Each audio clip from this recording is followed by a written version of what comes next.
fight exists to reveal Christ and furnish culture shaping believers for relevant engagement in life and ministry in an atmosphere of loving fellowship, trust, faith, and spiritual power.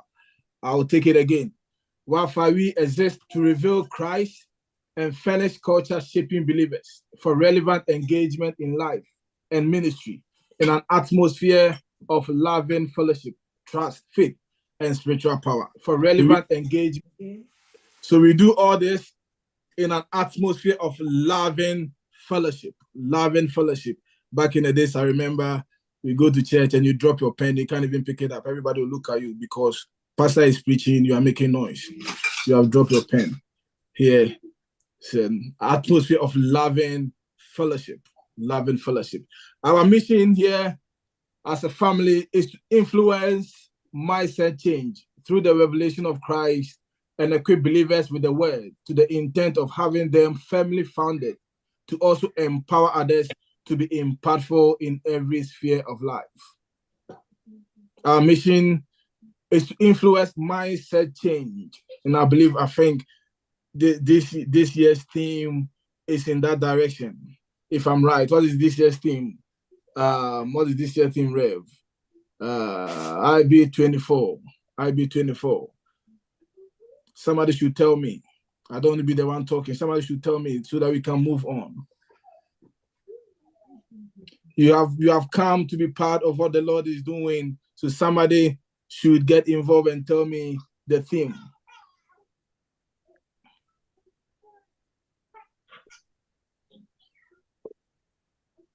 So if I don't get anybody, I'm not moving on.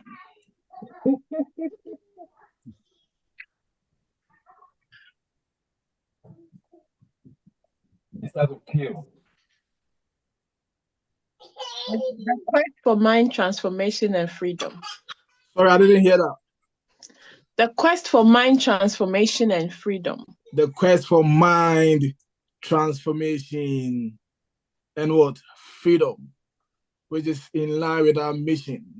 To influence mindset change through the revelation of Christ and equip believers with the word to the intent of having them firmly founded to also empower others to be impactful in every sphere of life. Here in Wi-Fi, we believe that life change is best nurtured in relationship through small groups such as this. We believe loving relationships should permeate every aspect of life. That is why we are family. It's all about love. We don't talk about anything but love. If you have listened to what we share here every day for the past, God knows how many years, it's just about love. God bless you all for coming. Rev, please take over. Thank you very much, Oscar. And thanks each and every one of us for taking time out of our glorious schedules to be here with us for IB24, Image Bearers 2024. I'm not going to take any more of our time than necessary. I would just kindly request, I know that most of us, for those of us who couldn't get to register in time, and you're using the pre-authorized links, I'll kindly request if you go on the 3 dots, that is if you're having challenges with that, we would like to acknowledge who you are and celebrate your presence. So if you could go on the 3 dots on your image. So if you hover on your Zoom, whether you're on your phone or on your tablet or whatever, if you hover on your Zoom, the 3 dots comes up, click on it, and then tab rename, change it, whatever you want to be known as, and we will acknowledge you and celebrate your presence with us. Besides that, if you are in a space where you are able to turn your video on, Daddy wants to see your face. He loves seeing smiley faces. So if you're in a space where you can turn your video on, kindly turn your video on. Let's see how beautiful, how glorious you are, and let's celebrate you in that sense. Is that okay? So I will do a couple of acknowledgements, and for those of us that I can see for definite that are here, I cannot do for everyone, but I know our father is here, and I will do a proper intro on him later on. And I can also see that Lady Amopondria is also here, hiding somewhere. That's the case here. I see Kaya Bani there. I see Eniola and Femi. I see Lady Sandra Delali. I see, Reverend Josephine Kafui Tete, the leader of Ethereum Mission International. A very, very special person. It's also here. And so for those of you who can kindly change your name so that I can acknowledge you in the process. And if you're unable to, that's fine. It shouldn't really stop you. Just stick with us. So for the next 3 days ahead of us, we've got exciting times coming. Those of us who were here last year, you know, and you can't deny the immense knowledge, the release that we all experienced in 2023. And we're carrying on in the same vein, from glory to glory in a high, or on a higher intensity. Okay. I'll give some housekeeping points at the end of it when that is all done. But I just want us to expect good things, mega things to kind of happen for us. And I can tell you, the experience you're about to have in the next 3 days, you will never recover from it in a lifetime. That's a fact. I can put my life on it. Okay, so just get glued to yours. Don't go anywhere. Don't. I forbid your network from going off. I forbid it from being shaky. You'll stay on here till we come to the end of it. Okay, so stay with us. And if you haven't shared with a friend, share the link with a friend. If it was a funny video, you will share it. This is good news. Share it. So share with a friend and get as many as you can to join in here. If anyone joins and they tell us that they have joined as a result of your sharing, I've got a prize for you. Okay. All right. So without much ado, I'll just introduce our speaker for tonight and our speaker for the next 3 nights. In the person of Dr. Brother Ishmael Ninyaku Teter. I've got all the names right, haven't I, Daddy? Yeah. Founder of Ethereum Mission International, my father, your father. I don't really want to bore you. I don't want to bore you with how greatly I appreciate this man, and he's a gift to the world. And his passion, his belief, is that in his lifetime he would see the world come at peace. That is a possible dream, it's a possible vision, and we know that it's happening. And the truth of it is, all of us who are connected with him in this space, we are agencies of peace. Okay? So I want us to stay open. He loves to say that he speaks with an international accent. I love it when he says that. But just open yourself up and listen, connect with your spirit. Let your spirit connect and allow your spirit to enjoy the outpour that is coming. There's going to be a Q&A, so if there's anything that is shared that you have questions on, please don't be in a rush. We'll answer your questions. Okay, right. So, Daddy, we are ready for you. I don't know what energy you're in, but whatever it is, we are your people and we're ready to listen. Thank you very much. And I appreciate the opportunity to be with you at this time. And I just listened to your mission. You really want to change minds, the mindset, so we evolve and be impactful people in life. What a wonderful, deep mission. And this year is about the quest for mind transformation and freedom. And you're inviting me to speak to this topic. When it comes to mind, it's something that I'm very passionate about. And to the extent that meditating on nature I have developed a master mind science, a spiritual mind science that we call soul processing, which enables you to go into the mind. Psychologists believe that the pains you filed in your mind can never be removed. But today, with soul processing, we are able to confront them and remove them. They tell you that yesterday is gone, forget it. Tomorrow is not here, don't think about it.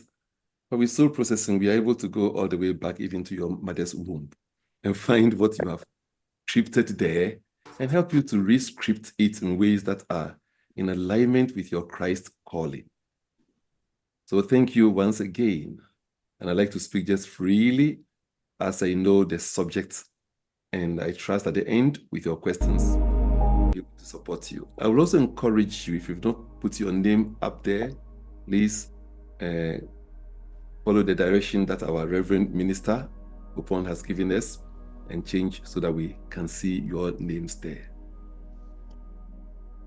The quest means you are having some test, you are in some search, and you want to embark upon a journey to have mind transformation and freedom. First, let us identify what mind is. Because many times when you speak about the mind, everybody points to the head. This here is the skull of the head that contains your brain. It does not contain your mind. Your mind is a non-local, non-tangible, spiritual laboratory that your spirit uses to create and to store information that it will use, create its world. Bible tells us that God sent us here and said to cultivate the earth and to keep it. So we are here to cultivate the earth. The earth here speaks of your soul, because the Bible tells you are the temple of the living God. So you are God's vineyard, and you have to cultivate it, and the cultivation that you will do is your property. It's what you will keep. It's what will result in your heaven or in your hell. So first definition for us to know that the mind is not even in the body. The mind functions through the body, through the brain, but it is not limited to the brain. When I ask you what food you ate this morning, your mind will go all the way to the morning, but your head is right here with you. So your head is not there in the morning, but you can recall and say, I ate this, I ate that. Now, when you come to the mind, interesting that many churches, probably 90% of churches, do not speak about the mind. And that is the most important thing.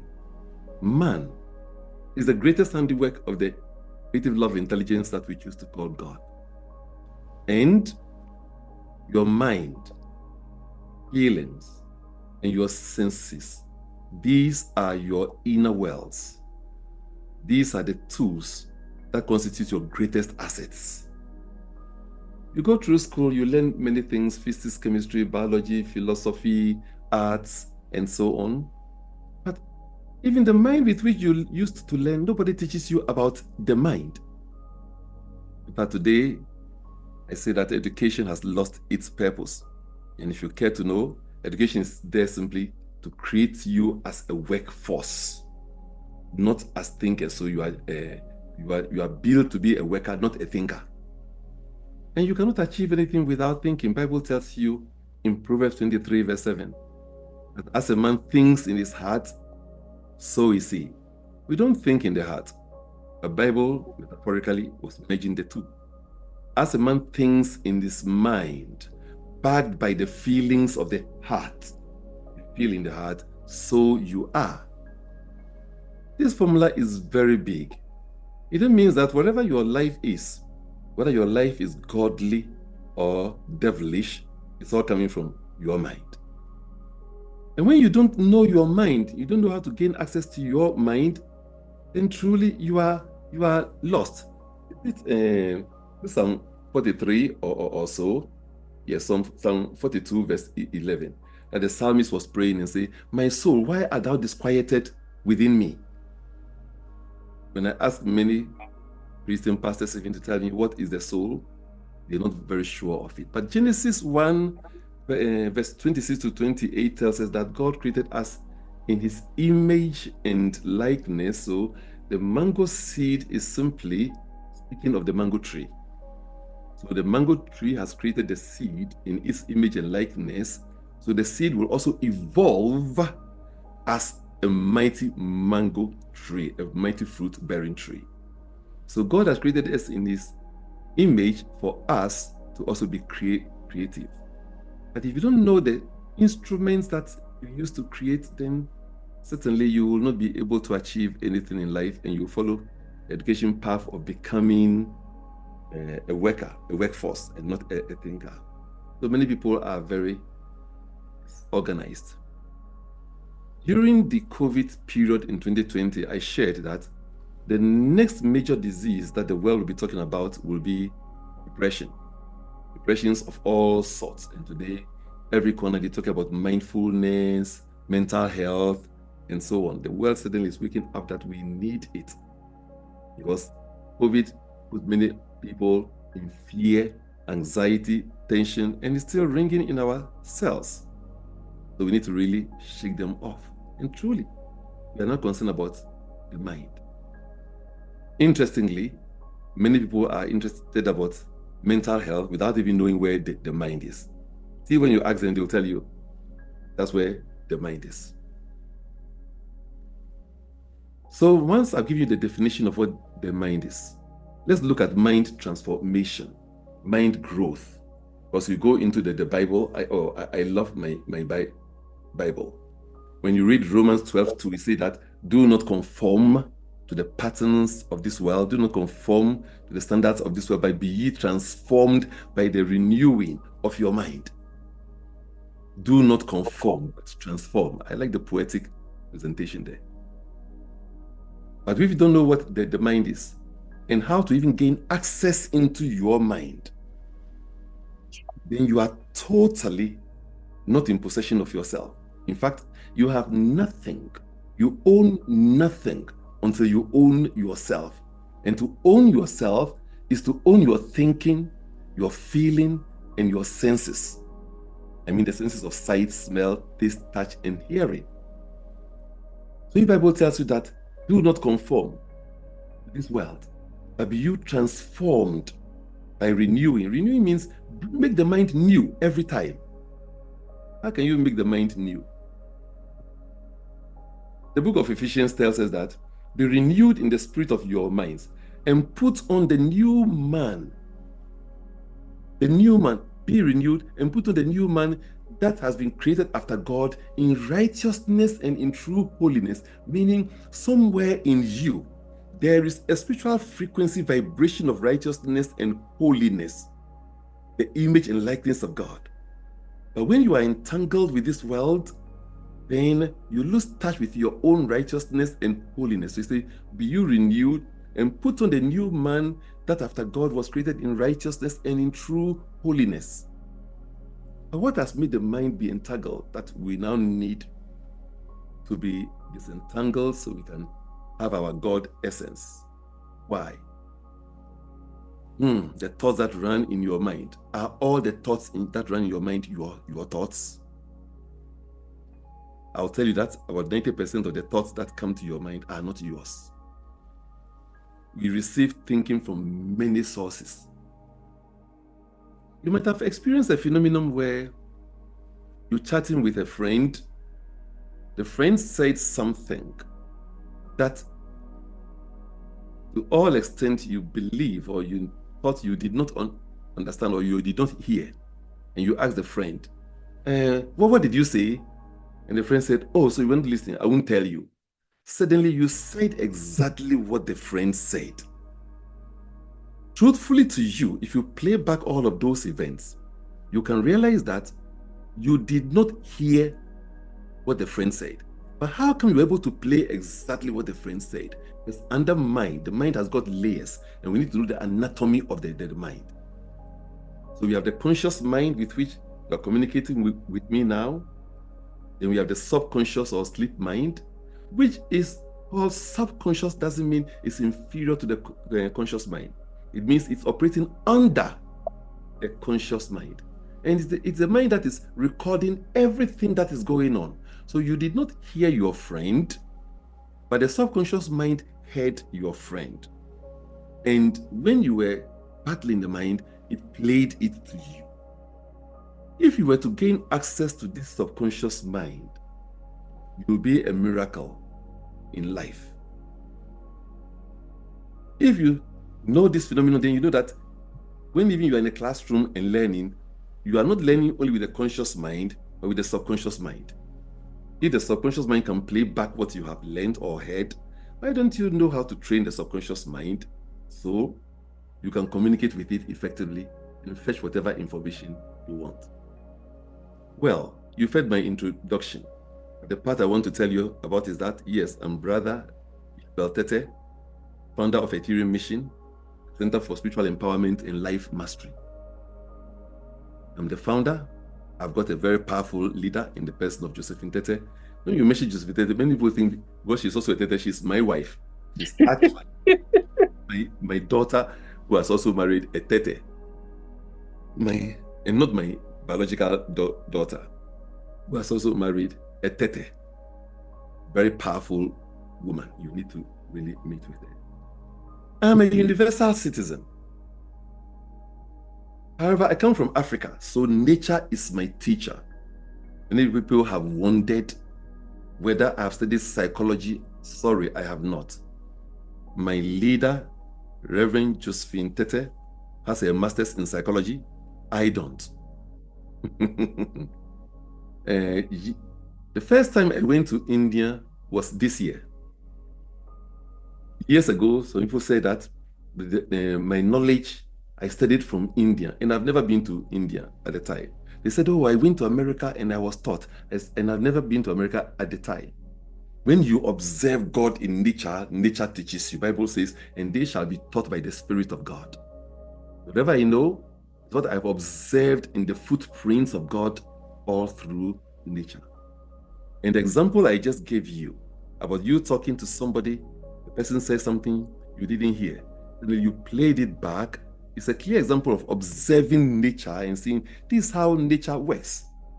Today, I've developed a tool in my book called EMAT04, Ethereum Mission Application Technology number 4, so that it teaches you that is a book for learning. It teaches you the art and science of learning. It shows you how to use this knowledge to learn faster and have retentive memory as well. So you receive information from your subconscious mind. If you receive information from your subconscious mind, you also receive information from other people's subconscious mind. Sometimes you're having a conversation with a friend, and then you say something, the friend says, that's just what I was going to say. You said verbatim what the person was going to say. How come? Because your subconscious mind connected with the person's subconscious mind. And then you pick the information, and then you said it. Sometimes too, you pick the phone to call a friend, and then the friend said, I was about to call you. You have communicated with the person across space. That will tell you that the mind is not located in the brain. You have transmitted information. So the mind works as a receiving and transmitting station. It's always broadcasting something and receiving something. So it's important you know what your mind is broadcasting and take charge so you can really choose what you are broadcasting, and also know what you are receiving and know whether what you are receiving is in alignment with your Christ idea of yourself. What is the Christ idea of yourself? The book of Colossians 3:10 says that, put on the new self, which is being renewed in knowledge in the image of its creator.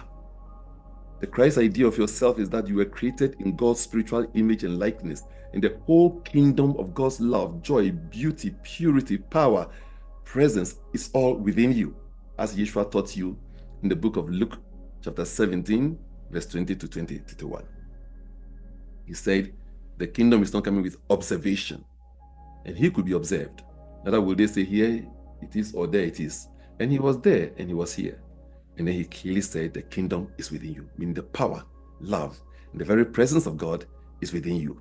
So the thoughts coming to you, you need to ask you, are they in resonance with my God nature, with my Christ nature? Bible says Christ in you, the hope of all glory, because Christ is your nature. The awakening to your Christ essence is the hope of every glory. The awakening to your Christ essence. And there are many ways of doing it. In fact, I love when Philippians 4:8 give us some way of doing it. So whatsoever things are beautiful, whatsoever things are right, whatsoever things are noble, whatsoever things are pure, whatsoever things are lovely, whatsoever things are admirable, if there be any value, if there be any virtue, think of these things.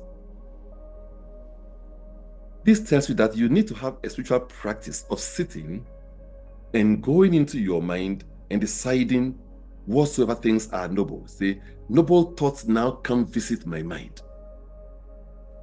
And then sit in silence and listen till you find thoughts that are noble.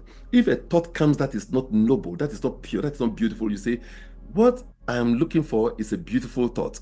So this thinking, I'm thinking about my wife being a bad woman, I'm sending this thinking to go and look for a beautiful thought for my mind. Speak to your mind. In Genesis 1, verse 26 to 28, God created you in his image and likeness. Genesis 2:7, it says, and God breathed into you the breath of life, and you became a living soul. What is the soul? Genesis 1:26 to 28, you, the spiritual being, was created in God's image and likeness. In Genesis 2:7, you were breathed into mind, emotion, and senses, what we call spiritual matter.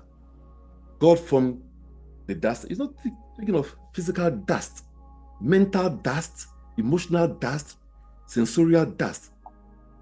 So these together, then the Elohim breathed itself. The being it has created in Genesis 1 was breathed into the mental, emotional, and sensorial dust and became a living soul. So who and what are you as a soul? Spirit that is identified with mind, feeling, and senses. That is what we call a soul. You recall how the Bible, I think in Psalm 42:11, and he cried to his soul. He said, my soul, why are you disquieted within me? In other words, the psalmist was talking to his soul. My soul, why are you disquieted within me? My soul, why are you angry? Why are you afraid? Why are you have not learned to speak to this soul. So you've not spoken to the mind, to the feeling, to the senses. So every thought from the subconscious mind of people, thoughts that people are thinking right now, 10,000 miles away from you, thoughts that you are experiencing from the things you are observing in your environment, all these are reaching to you and your mind is clouded. You truly need to renew it, else you cannot really experience God. When you pray to God for money, God will not drop money from the skies for you. God will give you idea in the secret place where God meets you, in your soul. Psalm 91 tells you that those who dwell in the soul, they will be protected, and 1,000 will fall at their side, 10,000 at their right hand, it shall not come near them. So all of these scriptures are telling us that we need to give attention to the mind. When you go into the under holy book, and truly all the holy books are holy. All the holy books are man-made materials. They contain materials that can make you holy or godly, and they also contain human materials that are insufficient to bring you awakening. So the Bible, and I would dare tell you, and I speak this word truly, that the Bible is not the word of God. It contains the word of God. You need to learn how to find the word of God in the Bible. Whatever you read that makes you godly or godlike, the word of God. So when Yeshua taught that the kingdom of God is within you, if I awaken to that, then I will be godly and godlike. So that is the word of God. And every quotation I've given so far today are all words of God. All right. In the book of 1 Corinthians 2:16 tells you that we have the mind of Christ. That is wonderful. Awakening to this. What is the mind of Christ? Which Christ do I know? I know one Christ called Yeshua. The world today now calls him Jesus. So can I sit and ask myself, what is Jesus' idea about my situation right now? And be still until you can capture Jesus' thinking. The Bible tells you that, let this mind be in you that also was in Christ Jesus. Meaning, thinking is portable and transportable. Meaning, the thinking that was in Christ Jesus can be in you. Who, though in the form of man, did not count it robbery to be equal with God. So awaken to the realization that, like Jesus feels himself one with the Father, Mother God, you can also feel you one with the Father, Mother God. So the next holy book, the glorious Quran, in Surah 13, verse 11, let me read it as early as it is. It says, indeed, Allah will not change the condition of a people until they change what is in themselves. What is in you? Your mind, your feeling, and your senses. That's Surah 13, verse 11. When you go to Surah 8, verse 8, it says, and Allah would not have changed their condition had they not changed what was within themselves. These are calling for inner transformation. Transformation of the mind, the feeling, and your senses. So, Quran is telling us that whatever you receive it proportionate to the degree of the transformation you have in you. When you transform the mind, feeling, and senses, and they are in resonance with God's frequency of love, you will experience love. God's frequency of peace, you shall experience greater peace. That's what it is telling you. So, whatever Allah did for you because you have transformed your mind, feeling, and senses to be in resonance with Allah. I believe you will agree that this reading is in harmony with what we have read in the Bible. Today, I find it strange that in the name of the Bible and the Quran and the Torah, we fight in the Middle East. The Holy Lands have become the land of wars, confusions. The Holy Land that gave us the 3 holy books, the Torah, the Bible, and the Quran, are always fighting because they are reading their books like storybooks. They don't have the spiritual understanding of what they have written. In the name of these same 3 books, families are divided, communities are divided, and the soul is lost. So the quest for mind transformation is a very big one. First, you need to know what constitutes the mind, which I have shared. And now, I've spoken a lot about the mind. Let me speak briefly about the feeling, because it is like a subset of the mind, but it is not controlled totally by the mind. It can control the mind, and the mind can control it. If you've ever felt love before, then you felt some emotion or feeling. It's also known as emotion. You know, emotion means energy in motion. E plus motion, energy in motion. And Bible says, as a man thinks in his heart, so is he. We feel in our heart. So Bible is saying, as you think, backed by feeling. This is how everything works in life. Your beginning is spirit. And then mind. Bible told you in the beginning, darkness was upon the face of the deep. The Spirit of God moved and said, let there be light. So the darkness nature is spirit. Spirit's nature is darkness. Darkness, blackness. And it moved into itself and said, let there be light. Let there be mind. In the mind, you can see things. We have ideas. You can speak of ideas with living colors, living sound. You can tell me with the house you are building, what color will be here. You can tell me the food you are going to cook, how it will smell. So in the mind, you can experience all of these in there. So we have the feelings, which is energy in motion. Bible says, as a man thinks in his heart. So you think back by feeling. Before you do anything, there is always a feeling. You've heard people saying, I don't feel like doing anything. I know the right thing to do, but I just don't feel like doing. Feeling is what moves us into action. Once you get a feeling about the great good you want to experience, it moves you into some mental action, some physical action. And then we have the senses of sight, smell, taste, touch, and hearing.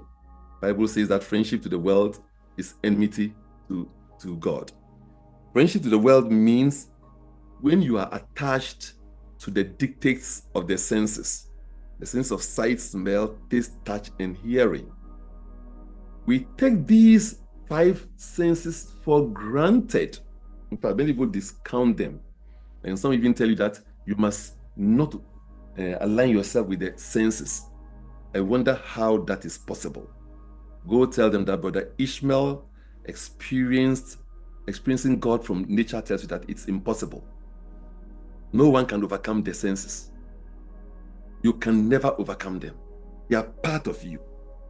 Overcome them, even if you were to succeed, you will only succeed in having defeated parts of yourself. Can't overcome them. You have to work with them. They are high divine forces. Something is real when you can see, smell, taste, touch, and hear it. And the Bible says when you pray, believe you have it and you shall have it.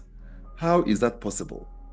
When you pray, believe you have it means go to the end result. When this prayer is fulfilled, what will it look like? What will it smell like, taste like, sound like? What will be the texture and the smell? And when you can now go to that end and experience it, that's how you believe. You now see it's real. You can experience the future of the accomplished prayer. Go there and then pray backwards. So go to the end result. When this prayer is fulfilled, what will it look like? And then before you even utter the prayer, so go to the end to come backwards and now pray. So your prayers now will be prayers of declaration, declaring what you have seen, the promised land that you have seen. And Bible says, you said in 4 months will be the harvest, but I say, lift up your consciousness, for the fields are already white to harvest, right? So we need the senses. Now, let me share with you a story of the senses, a story that I've shared a billion times and it's always relevant. I have a very beautiful, wise woman for a wife.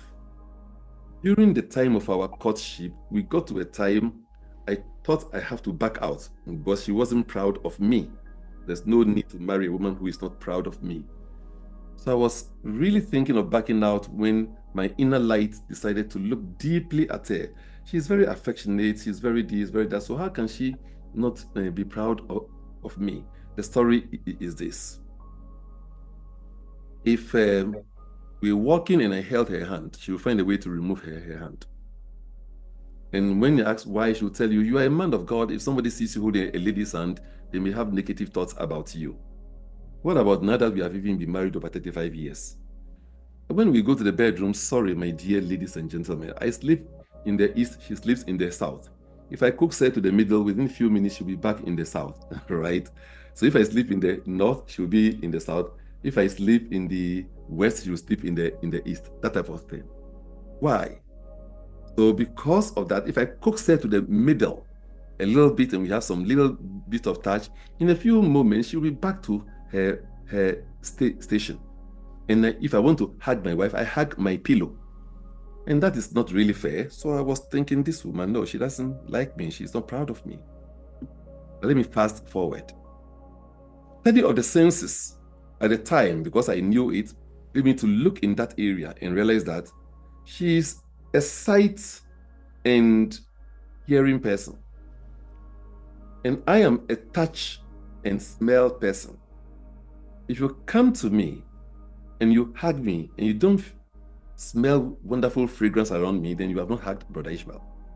Because I'm a smell person. Her least dominant sense is her touch. So me touching her could be too much for her. So even in communication, we use our senses to communicate with our world and to experience our world around. If you do not know how your senses operate, you don't even know your own dominant senses. Everybody has got 1 or 2 dominant senses.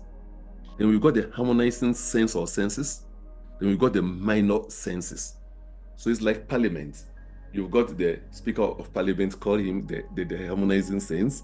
Then you got the executive, call him the dominant sense. And then we have the opposition, call them the minor senses, or whatever you choose to. So these must come into balance in your life. So all I'm sharing now, you realize that if you don't know this, then you are not in awareness of yourself. You don't know who and what you are lost. So you need to know how your senses operate. So when I realized this and I started watching, I realized, oh, okay, so this is the reason why she does not want too much of touch. Probably I was seeking for too much touch. And she was resisting that. Because after 30-something years, it's still the same story, right? Well, she's learned a bit to now be more sober. And learning this means I can communicate more effectively. Because if you were to buy your wife a Rolls Royce, she will really be happy and praise you. 2 months after she asked, darling, do you love me? I could hear you saying, get away, you ungrateful woman. Just 2 months ago, I bought you a brand new Rolls Royce. Yes, he appreciated it. But if she's a hearing person, he wants you to say, I love you. That is equally as important as you buying her the Rolls Royce. So if you buy the Rolls Royce, give her the flowers, give her food, and you don't say, I love you, and she's a hearing person, she will still be starving.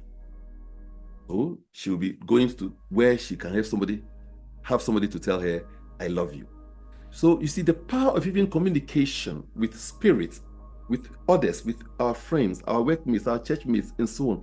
All these depend upon you having mind transformation and then freeing your mind from the garbage that you have really loaded it with. Many people are loaded with what I call quarreling thoughts. Check your mind. You realize that most of your internal conversations, and the conversations happen between your senses, your feelings, and then your thinking. You saw something, it triggered a thought. So sight triggered a thought, or you smelled something, it triggered a thought. It generated a certain emotion, and that becomes a conversation within you.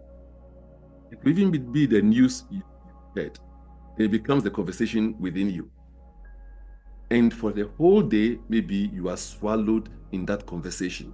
From what I'm hearing, it looks like my wife may be going out with that Kojo man. I'm going home. So he comes there when I'm not in. If I get home and I find her with that Kojo, she will see what I will do to her. From the office or wherever you were to the house, you are quarreling with yourself, all these quarreling thoughts. And the thoughts you are thinking about that person is not in the person, it is inside you. When I think that you are ugly, the thinking that what an ugly man or woman, that thought is inside me, making me ugly inside, not the person I'm thinking of. Eventually you got home and then your wife welcomed you with some love, smiles, and kisses. She's lucky. If she had, once again, you enter into quarreling thoughts. We seem to be addicted to thoughts that do not serve us. So you need to really have a practice of disciplining your thinking. That is where meditation comes in. Meditation is the disciplining of your attention, so that your attention focuses on what you want to think about, what you want to feel on, what you want to experience through your senses. And some simple processes you can use is for you to set a fire in the bush of your mind. You recall the story of Moses, and the word of God came to him and said, take off your shoes, for where you are walking is a holy ground. And he took off his shoes. When any thought comes to your mental plane, don't make your mental plane a vulture playground. A playground where vultures come to look for carcasses. No. So have a way of monitoring your own thinking. So some thoughts come and then you ask yourself, for what noble and life-enhancing reasons am I thinking the thought I'm thinking now? For what noble and Christ reasons am I having for the feelings I'm having right now? For what noble and evolutionary reason do I have for the way I see things, for the way I smell things? I'm going to say something. I'm going to do something. Before I say or do it, if you put this probe into your soul, it becomes a fire in the bush of your mind that takes the thoughts that are coming to you, that take off your shoes of ignorance, but where you are going to is a holy ground. Please love your thinking and make your mental plane a holy ground. So when you keep doing this, it gets to a time when thoughts are coming, they know where I'm going. This man, this woman will not allow me. Over time, they will stop coming to your mind. Otherwise, you are always raided and you are invaded. So, beloved family, take that master cue. For what noble and progressive reasons am I having the thinking that I'm having? Am I having the feeling that I'm having? Am I seeking to do what I'm seeking to do? You have had situations where you've seen people who cannot control their anger, or they are perpetually in fear. Where is the fear? You analyze with them, there's nothing to be afraid of, yet they are afraid. You need to ask you, where is this fear coming from? The fear could be something that has been triggered because it's been filed in another type of the mind we call the unconscious mind. Underneath the subconscious mind is the unconscious mind. And beyond all of this is what we call the superconscious mind, or the God mind, the Christ mind within you, the Allah mind within you. And when you silence the mind, you can't silence the mind by making it quiet. No. Some people tell you that make the mind still so it doesn't think. It's not possible. The ocean cannot help itself but to birth out waves. And the mind cannot help itself but to birth out thoughts. But you can determine the type of thoughts that come to the mind. And when you keep disciplining the thoughts that are coming, for what noble and progressive reason do I have for the thoughts that I'm thinking, for the feeling that I'm having? Over time, every thought that is coming will come to satisfy some evolutionary good, some noble reason. Now, thoughts will still keep coming, but now they are Christ thoughts, they are holy thoughts, they are evolutionary thoughts, they are life-satisfying thoughts. What noble and evolutionary reasons do I have for this thinking? So do that practice regularly so that your thoughts are employed. You can't suppress them. Similarly, you can't suppress your senses, but employ them. Wake up in the morning and decide that I'm going to experience a wonderful day. Our senses have been given to us to experience God, the wonderment of God. And when you can experience the wonderment of God, you become wonderful. When you experience the magic of God, you are magical. Take a moment, pause, take a deep breath, and feel the air on the entire planet, and come to the awareness that for my sake, the air is here. Life has become the air to breathe me, and the life loves me so much that it is breathing me. And feel the abundance of air, and then speak to the air you are breathing and say, I love you. I love the God idea for your presence that breathes me. Tell the sun, I love you. I love the God idea for you shining on me and creating vitamin D in me. When you are in such a state, how can you feel lonely when the air is there loving you? When God is there as the sun loving you? When God is there as the earth holding your feet on the ground? When God is there as the waters, they're purifying you and quenching your thirst? Have such noble thoughts in you. And when you meditate on these, over time, they become your life. So you wake up in the day and you decide what you are choosing to see in the day. You can take a cup just like this and describe it with words that are very lovely. What a smooth, lovely cup. When I say what a smooth, lovely cup, what am I feeling? I'm feeling smooth and lovely in me. You can use any object. Look at your wife, your husband, your spouse, and say, what a wonderful way God is showing up as this wonderful woman in my life. Yesterday, she insulted you. Oh, what a wonderful way God is showing up as this wonderful woman in my life. If she had not insulted me for me to speak, my mouth would have been spelling bad by this time. So thank God. But because of what she did, and I spoke back, my mouth is not smelling. Let's have highest reason for our interaction. For you to have a spouse, another person who intends well for you. Intending well for you doesn't mean that she will do well or he will do well. Intentions and the processes are usually different.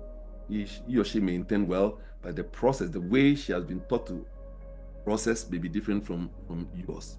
But once you know that she intends well, he intends well, that is all that matters. And then you contemplate what a wonderful way God has appeared as somebody who is committed to my well-being. She insulted me yesterday. He insulted me yesterday, but committed to my well-being. And when I speak to her, she speaks back to me. When I speak to him, he speaks back to me. This is the living oracle of God. In such a state, you now see the person, and yesterday's quarrel or tension would have dissolved, and you will be in a new frequency, evoking some good frequencies out of that person. And I can go on sharing with you several techniques. So when you transform and renew your mind, it means that you will have right spiritual relationship with the infinite that you choose to call God. You'll have right relationship with your mates, your spouse, your home, your children, your family, your workmates. You have right relationship with your own thinking. You can go into your thinking and say, today, I am choosing to see the beauty of God in everyone I meet. Today, with every handshake, I'm going to feel the vibration of divine peace. You have instructed your sense of touch to experience something from those you are shaking. You are now a different being. You are now a new person. You've put away the former conversation of the old man. You are now the new man that sees and expresses Christ in every move. Wow. Yours are the days of endless peace and bliss. Similarly, you can speak to your body. Well, your leg is hurting you, but your eyes can see, so you are rejoicing in the spirit of your eyes. What a wonderful eyes I have that enable me to see, to write, and to enjoy the beauty of my children, and to enjoy the movie. As you describe what is working in your eyes, other parts of you will begin to work. When you understand the mind and how to transform it, believe me, you can do virtual magic in your life. I know I've gone about 6 minutes beyond the time, and I believe I can stop here to allow you to ask your questions, so I share more, and maybe at the end take you through one of the meditations of the mind, so that you practice it to gain mastery over your mind. And let me put it right, mastery with your mind, because we actually cannot master over. The sense of over makes us feel like we are superior to, but actually the mind is part of you. It's a laboratory through which the infinite operates through you with ideas, gives you creative ideas. So for creativity, to experience the fullness of life, you need to use the mind. With its sister and cousin, the senses and the emotions or the feelings. Thank you very much for listening to me this far. And I probably, from your questions, I will know which area I may go. Thank you very much, Daddy. Wow. You know, when someone speaks and everything that drops from your mouth is something that you have to make a note of.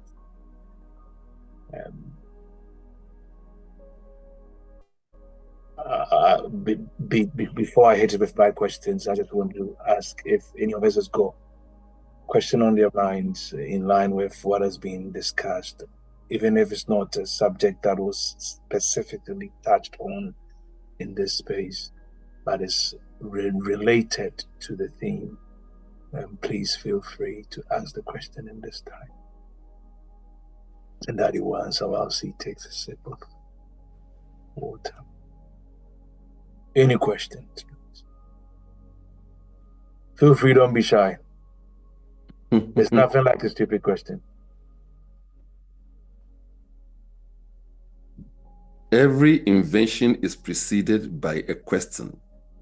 So when you know how to ask questions, it is the way for you to bring discipline to yourself and growth to your soul. So practice the art of asking questions. The Bible says, ask, seek, knock, Ask is A, seek is S, knock is K. When you bring them together, it means ask. Perfect. We could be that we understood everything that he said.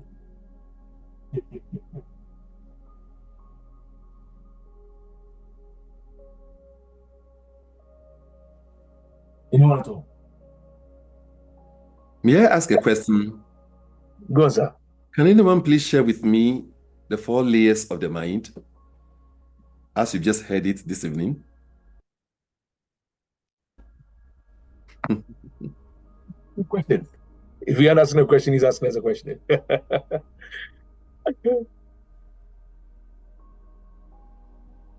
Anyone at all?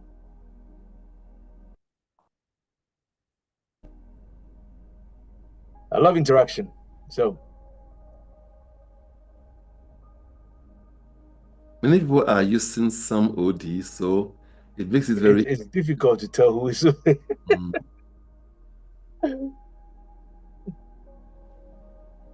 I only see Charles Nemo and all the rest. Amma OD, I believe I know her. So can I? No, I don't want Come you in? to answer. Yeah, that's cheat sheet, isn't it? That's my leader. Exactly. The cheat sheet. Okay. Subconscious mind. Oh, is someone talking? Because I heard a voice in the back. Please, if you're talking, you're quite faint, so we can hardly hear you.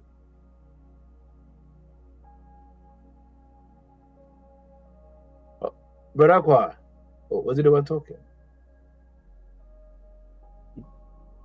Hello. Yes, sir. Subconscious mind. Conscious mind. Okay, so Conscious mind. he's saying subconscious mind, conscious mind. 4 layers, so I wanted the 4. And you have done well. At least you've mentioned 2. They are the conscious mind, the subconscious mind, the unconscious mind, and the superconscious mind.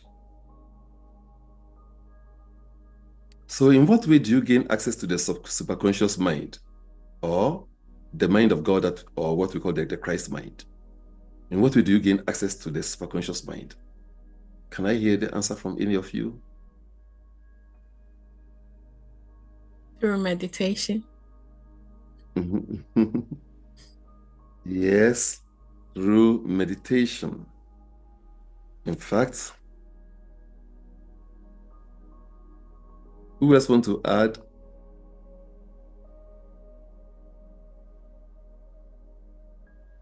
Through meditation that will enable you to transform your mind and free your mind from all of the waste materials you have put into it.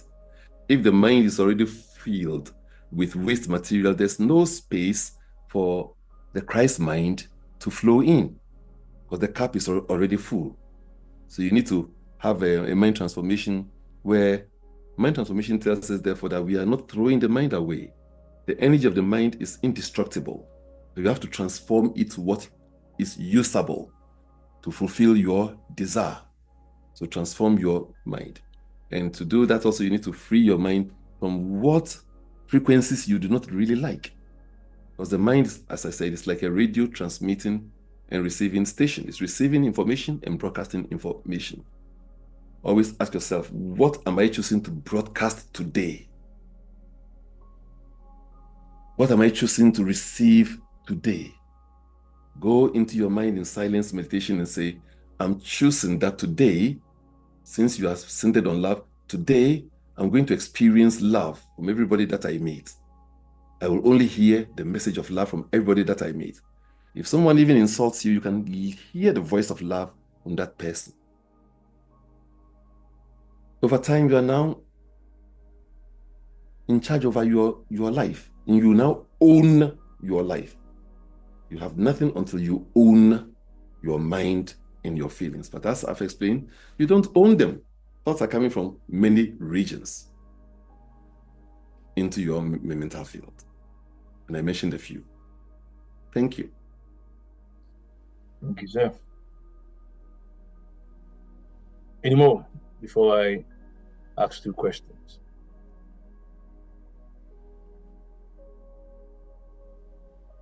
Okay. Thank you, Daddy. So, my question.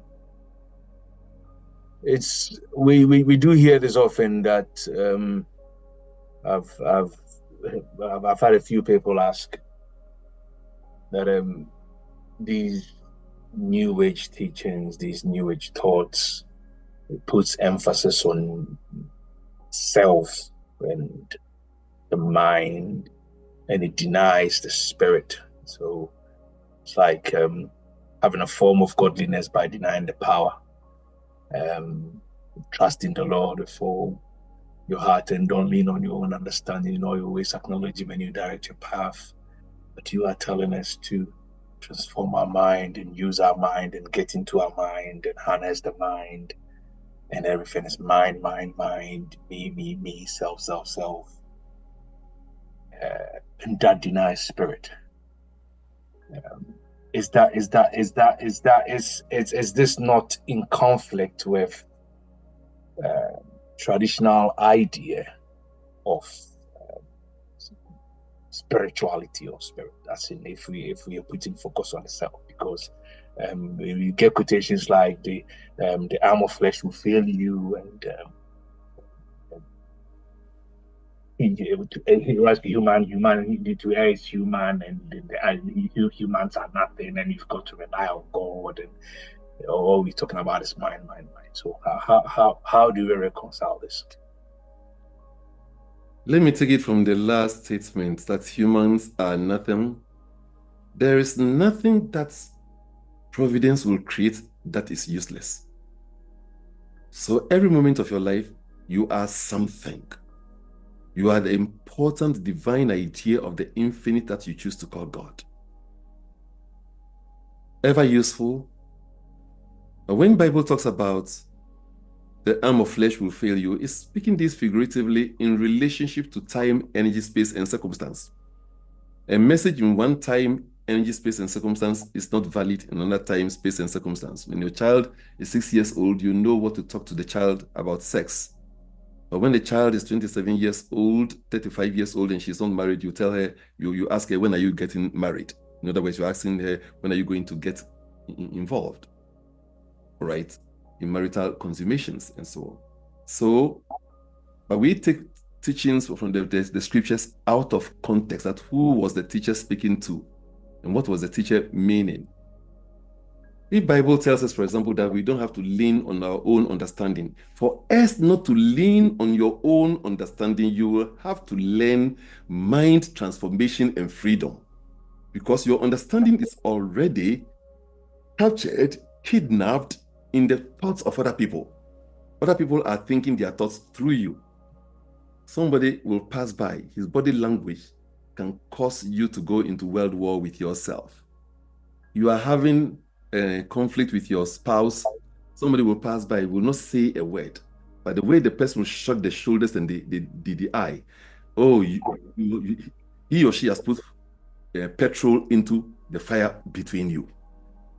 So these are the forces that are affecting us from external and from internal. And if you don't know this, how can you live a life of not leaning on your own understanding? Do you even have understanding? Because 99% of the time, your understanding is taken over anyway. So you don't have understanding. That's why sometimes we regret. Regret means the event requires 1 ton of response, and I give 110 tons. So I've overreacted.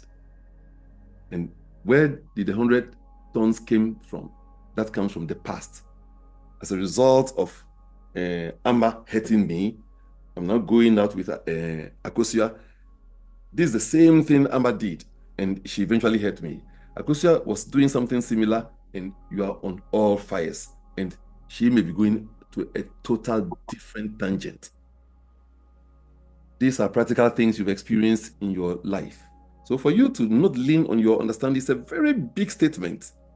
To know how to do it is a whole spiritual discipline. To be in the place of I do not know.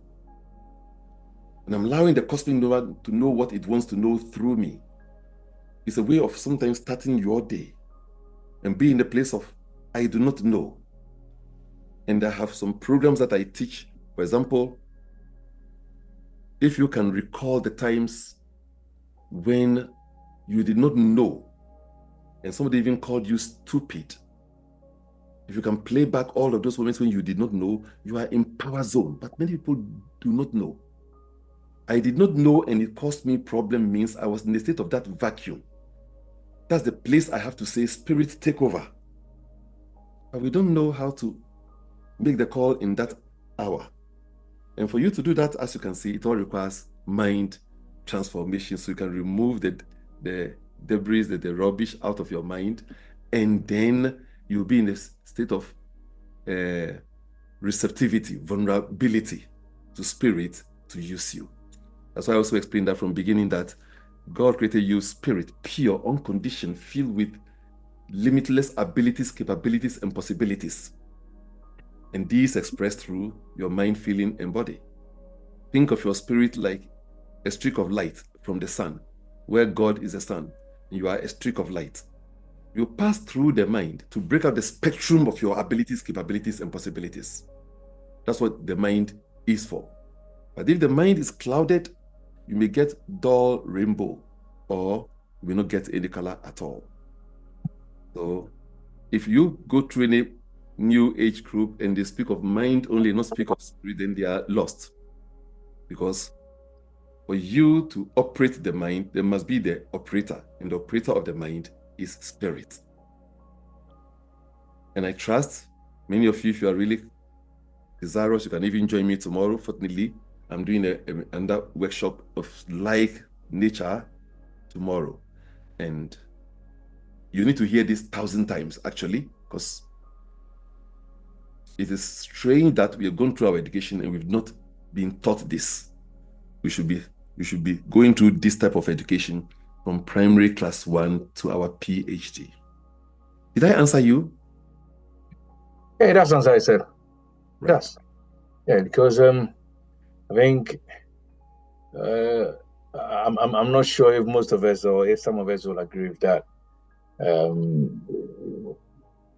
The fact that we, or I'll say we, put or kind of want to get us, or kind of get us awakened to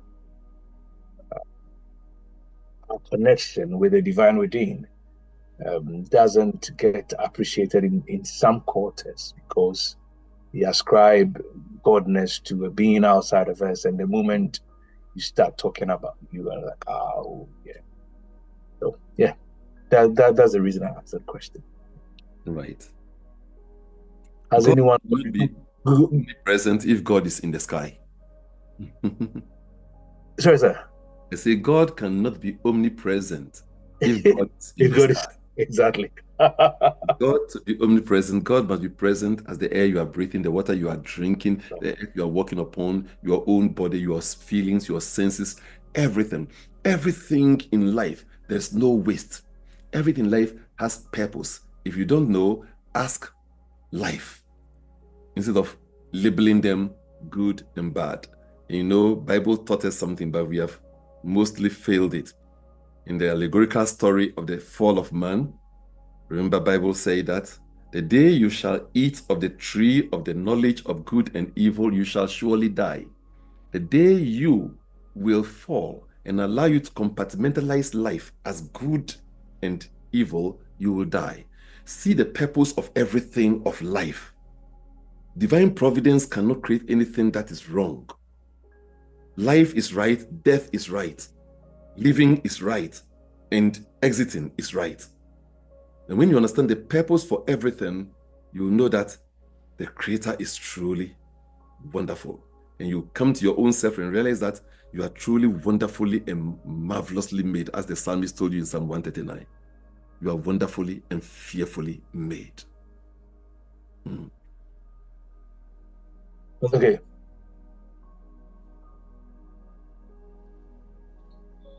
Wow. So much to take in.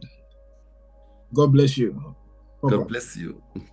I have a question from my message. She sat here. She's got a question. I asked her, come and ask the question yourself. She said, no, ask for me. So I'll ask for her. I think you did say, I did give an example that when, for example, if you see somebody and you have in your mind, oh, this person is ugly, it reflects how you feel inside, how you are inside, meaning you are ugly within. And she was just asking if, for example, somebody is exhibiting or somebody is not exhibiting the social behavior. I mean, how the person is, or the person's behavior is not benefiting as it should be. So the Reverend Oponduye, he likes gossiping. He's a thief. He likes delaying, going for meetings late, traveling late and stuff. And I know I have that thought of him. So I would say to somebody that, oh, Reverend Oponduye is this, he is that. He likes going to meetings late, he likes traveling late, he likes staying, he likes gossiping. I have all those thoughts about him. Does that thought reflect? But all those things you said are not true of me. So. That's why I'm using you as an example, because you can you can absorb it. Yes. So those thoughts that I have of him, is it a reflective of me or him? Because if that is the case, then we can't tell people as they are. Because I would think that it reflects me, I will not be able to tell them as they are. So that's a question. She wants to know if I hold that thought of somebody, is that thought a reflective of myself, or I'm only saying as the person is? Whatever you experience in life requires two things of you. To use whatever you are experiencing or meeting to develop your soul muscles or to demonstrate your soul abilities. In other words, if I meet with somebody who is bad, who does wrong things, the person is giving me the opportunity to look into my own self and to see what I need to develop in me. That is a better answer to the person. My duty is not to just talk about the person. I'm to be a healer or a teacher, else it gets worse. We are here for one another, to manure one another. The farm cannot be a farm if it's just one tree. That's why there's offense. So the person's life is to help you to develop your own soul, to develop your own abilities, or to demonstrate your abilities. So you've seen him doing something wrong, be the corrected version of the wrong that you see, and not just an advocate speaking of the wrong that you have seen. Will you saying the things you are saying about the person make you a better person, or make the person you are speaking about a better person? If not, you wasted energy and you polluted the air with more negative energy. So if you go and tell 2-3 people, you have planted that negativity in their consciousness too. So what are you doing? You're planting more evil, and your karma debit will become very high. Is it valuable to tell somebody, yes, I can see some habit in you, and I can tell Reverend Opon that I'm seeing this habit that needs to be corrected in this and that manner. Here, I'm not gossiping. Here, I am working towards your evolution, towards your good. Everything we speak and think of must be seasoned to reveal Christ in you and in the person you are speaking about. If what I'm going to speak about you will not reveal the Christ in you, what is the point of speaking it? So I'll be wasting time and I'm going to pollute the air. If I tell 10 people I've planted thorns in the minds of 10 people, I've poisoned 10 people, what a criminal. We think crime is only when you take the poison and put it into somebody's food.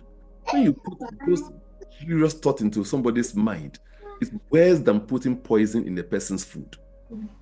So be very mindful what you say, people. When you are going to speak and say, ask yourself, For what beneficial reasons am I going to say what I'm going to say? Now, even when you are angry, before you take any action from that anger, ask yourself, what do I want to experience through this anger? Most of the time, you want to experience peace, love, joy, harmony. You want to experience some correction, maybe from your spouse, your child, or your friend.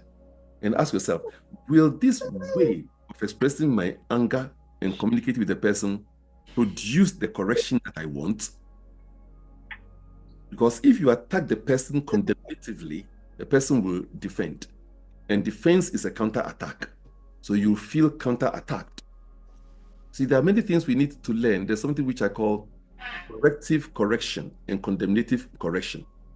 With condemnative correction, you are telling the person he's wrong, he did that bad, and he failed here, and so on. You make the person to feel low. When even you tell your child how wrong he or she is, how did you feel when you were told that way? You felt low. To even tell your child that he or she has done something wrong, is it possible the child has done something good 3 days ago, a year ago? Speak of the capabilities of the child, for which reason what the child has done today is not compatible with his good essence. We call that corrective correction. So the correction means you are helping the person to be elevated to a finer side of himself or herself. Am I making sense? So whatever you say about anyone is inside you and polluting you. Why pollute another? Yes, if Benjamin has done something wrong, it is wrong. You've known it. What did you do about it? God to come from the sky to come and correct it. You are the hand of God put there in that moment to be the correction, to be the healing and the teaching. Else it gets worse. Did I help you? Yes, I did. Did I help you? Said yes. Thank you. I think we will take one last one, if there is. And whilst we wait for that, if there is, in line with the question that you asked, Kay, the reward of this, that sometimes when it's still to do with what we're talking about anyway. It may be remotely related to the question you asked, where we relate to people in a manner that someone is in a habit of doing something, okay, or conducting themselves in a particular manner, and we arrogate unto ourselves the responsibility of ensuring that they learn, or life teaches them a lesson. They learn a lesson, because if something doesn't happen to them, they are not going to learn and correct the error of their ways. And we own the responsibility. What's called the responsibility of correction. But I have sat and thought of it in the sense that sometimes we do that to feel good about ourselves. We do that to please our ego. We do that to feel that okay, we are okay, and maybe they are not, and look good in our own light or in our own eyes. How do we deal with? Is it in our place to change the mind of people? Certainly, you can help somebody change his or her mind. You cannot go in there with the screwdrivers to change, but you can help the person to see the finer versions of himself. And one technique I encourage you to use is what I just shared, that help the person to see his or her own finer self. And don't lie about it. Be truthful. But the person realizes that, yes, I have this and that ability. So this other habit I'm demonstrating does not befit me. So the person changes organically to his or her higher side. What you just spoke about is what we call the vengeance trip.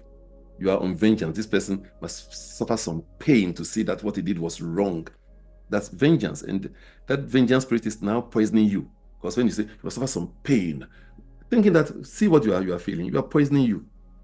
You see, we have not known that what we are thinking about our world is happening to our world. What you are thinking about your world outside is happening to your world inside. When I talk about world peace in our lifetime, I mean peace in your world. We'll all be in the same room, but we are all in different worlds. So how peaceful is your world?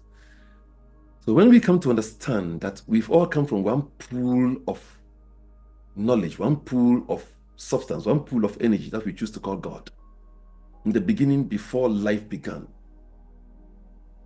everything that is today must have started from that beginning. Whatever you see in the mighty fruit-bearing tree, it's all come from that seed.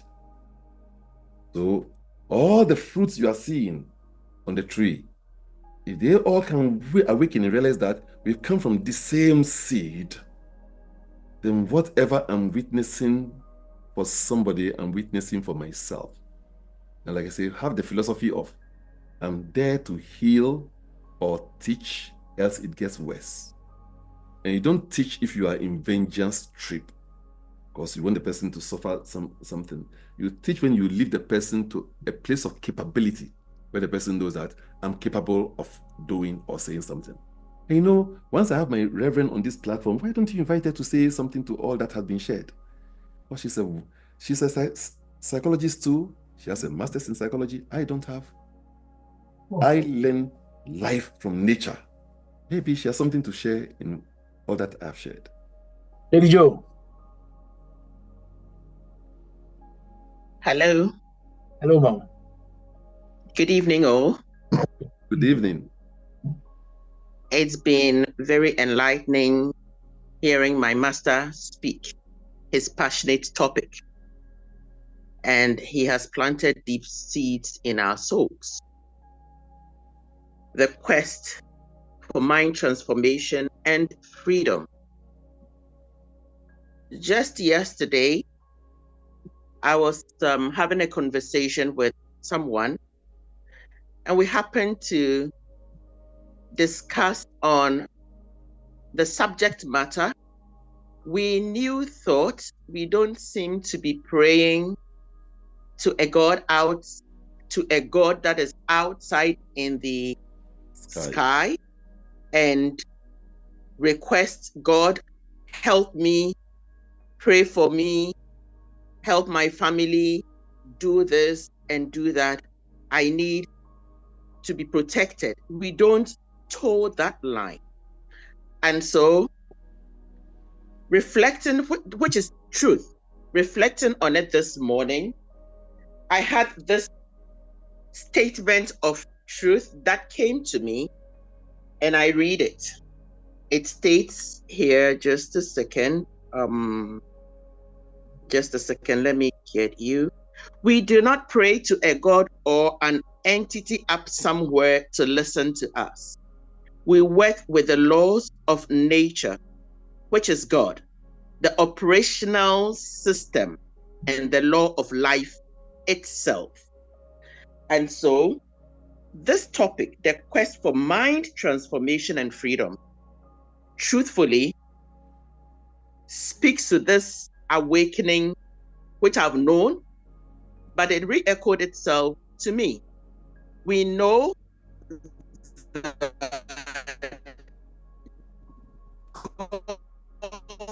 Oh, your line is breaking.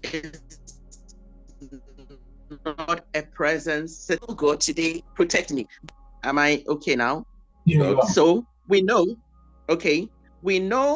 there is no entity sitting out there that we have to make requests to before our needs are met. We, as New Thought, spiritual mind scientists, know that God is law, is nature, is life in itself.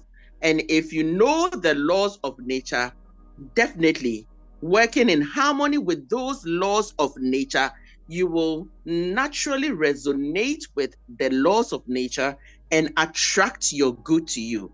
And so the need for mind transformation, which would give us the freedom we desire and we need to have. When you know that God is the law of giving, you do not stay there and request God to give you what you're desiring. Be in alignment with the giving laws of nature, because all of life is giving. So have a transformation in your mindset and be in alignment with the laws of nature.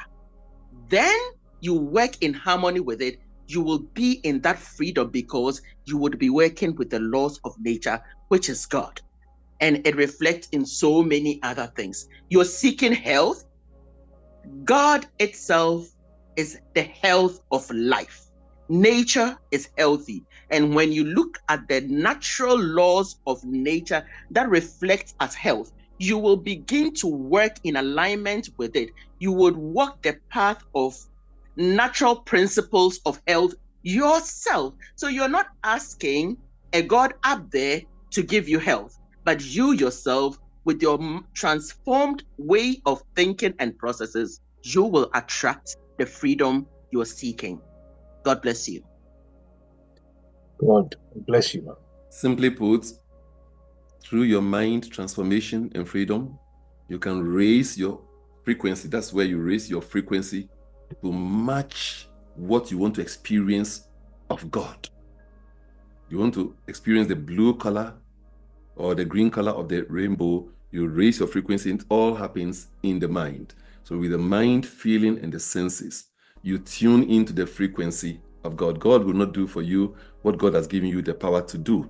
And when God has created you in her image and likeness, what else can he do for you apart from his image and likeness?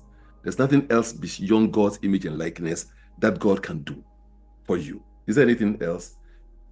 He's giving you his image, his whole image and likeness. What else can you ask for? You have to raise your frequency within his image so you capture what you want to experience of God. And it's all coming from mind transformation and freedom. Free yourself from the rubbish, transform your mind, raise your frequency, and experience your desire.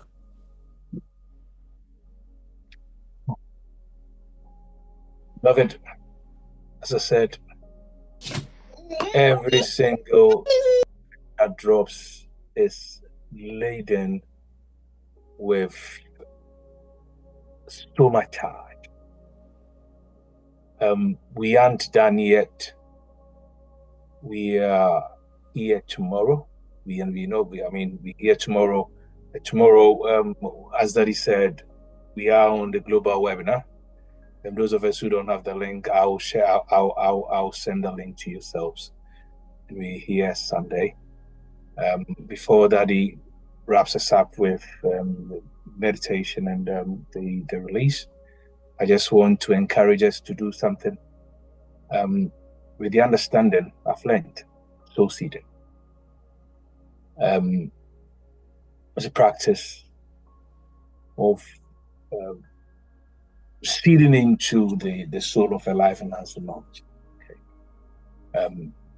And in doing so, how it benefits you is that it enables you to own at a very deep level the nuggets which have been dropped. Okay.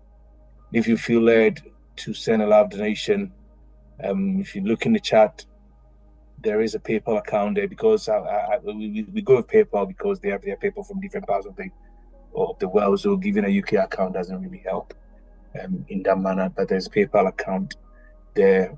Drop your donations in there, and they will go strictly to Daddy, Conscious Humanity, Omania Foundation, all the other outlets and the tributaries of his ministry. Because if we have benefited from his spiritual release, qualifies to also benefit from our material release. It's just as simple as that. So please feel free to send your love donations to them. Daddy, over to you to wrap us up. Thank you very much. I'd like us to conclude with some simple practice that you can do And I can promise you that if you do this every day for 30 days, you will attract the money you are praying for. Because I want us to work on money. Many people feel shy of money. They told you money is the root of all evil. It's never so in the Bible. It's the love of money, which some covet. So it is the coveting. Coveting means it's not your money, somebody has it. You want to have the person's money, so you are coveting. It's the coveting of money. And when you are rich and abundantly rich, why must you covet somebody's? Because you don't know you are that rich. That's why you will even covet somebody's money. So let me share with you these steps of attracting money and for attracting everything you want. And actually, you don't attract by magnetizing it, you attract by birthing it. The seed births its fruits, and you are also going to birth your fruits. Rule 1: never think of you in isolation from the world. So you are not praying for your need. When you are praying for even your need, pray it in the way that you want to be an answer to a larger need of the world. Pray to be the answer of a larger need, for a larger need of the world. You are praying to have money for the growth of the family, and you must be sincere. You can pretend in your actions, you can pretend in your feelings, you can pretend in your thinking, and the Spirit knows the truth. So I want you to really feel the truth of you. We are going to apply the usual principle of prayer using the mind. So take a deep in breath and allow the eyes to close. You know, Bible also says that you pray and you don't get because you pray amiss, to consume them upon your lust. There's only one life, so you can always seek what will be well for you in ways that it will be well for the wholeness of life. So take a breath and allow the eyes to close. In some brief moments, experience every sensation in your body temple. Feel every sensation from the soles of your feet to the crown of the head. Feel some sensation, and really every sensation in your body temple.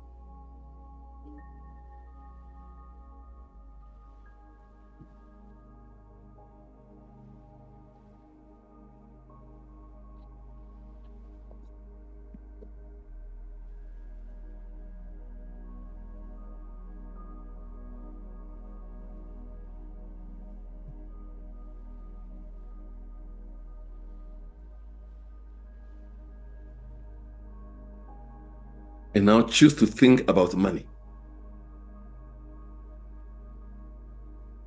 You can be specific in the amount.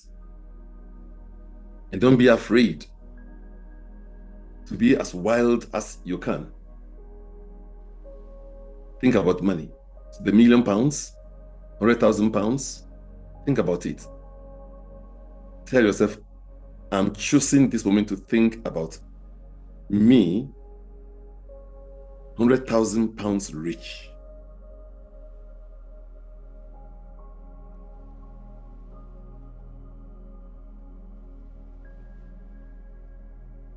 And now think about the good that you want to bring to the world with £100,000.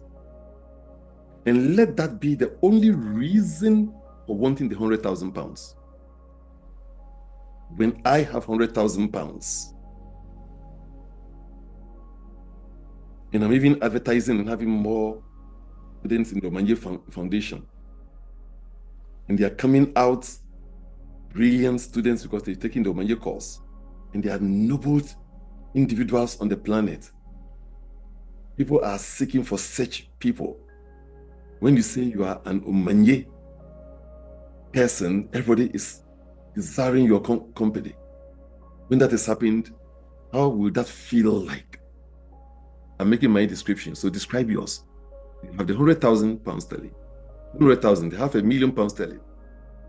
And doing this great good for life, what does that feel like? Get that feeling too.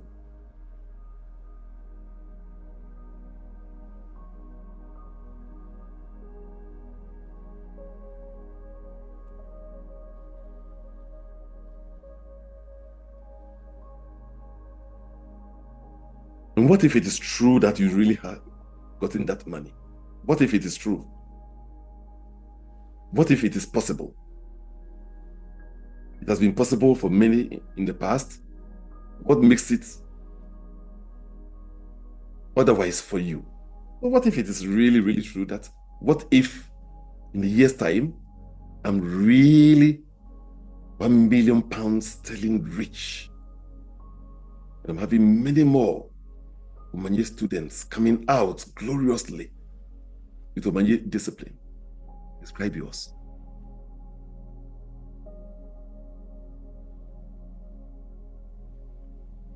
When that happens, what will my life look like? What type of house will I be living in? How will I be relating with people? What will that relationship be like? What does that feel like? What is that joy like? When I meet with people, what type of smile do I wear? And how do I smell in people's mind?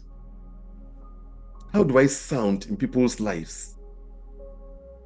What is the story about my life that people are telling? And we have practiced. When you pray, believe you have it, and you have it. We have also practiced as a man thinks in his heart. We're thinking of it, we are feeling it in our emotions, we are really expanding it, knowing that it's for cosmic good. And because what we desire is for the goodness of life, life's goodness is working for our good now. All of life is now employed, working for our good. Feel this energy, feel the new you, that £1 million sterling or whatever. And tell yourself, I'm choosing to think about money and feel comfortable about money and to love this money so much, and the good that I'm doing with this money. I feel good about the good that I am doing with this money. Now take a breath and feel you in your body and see this evolved you. Our Father, Mother, God, creative love, intelligence. Through us, life is blessed. That your blessings be the blessing. We are being that now, and so it is. Amen.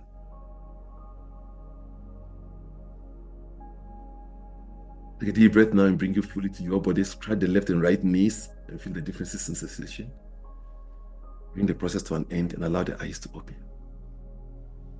And I know this is being recorded. And if you can have that piece of it and listen to it several times, especially when you are going to sleep, because that's the time the subconscious mind is more awake, so that this information goes to your subconscious mind. Every day for 30 days, listen to it, do it. If you feel angry with somebody, or you feel afraid because of something, or you have any reason to feel cheated, lost, or disturbed, before you react, do this instead.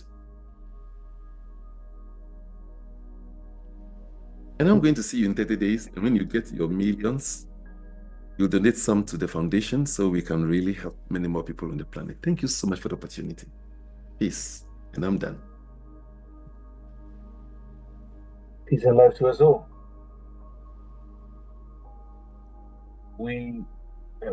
Timings for tomorrow, 1800. And as I said, those of us who don't have the link, who haven't yet registered on the Conscious Mind website on the events, I will just I know the people to ask God to share the link with that happened. But if you don't have the link, please feel free to identify yourself, and I will share the link with you for tomorrow's session. And as we connect the global Ethereum family, shalom and life to us. So tomorrow, did you say 16 hours? No, sorry, 1800, Daddy. It's 1700. It's 17. It's, oh, hold on a 5 second. p.m. 5 p.m. Okay. Yes. Because we had that chat about the time that we're going forward and all of that. So, Time okay. change. Yes. All right. Cool. They corrected it. That's fine. Thank you. Thank you. Shalom and life to us. Thank you. Bye-bye.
Rev, are you offline?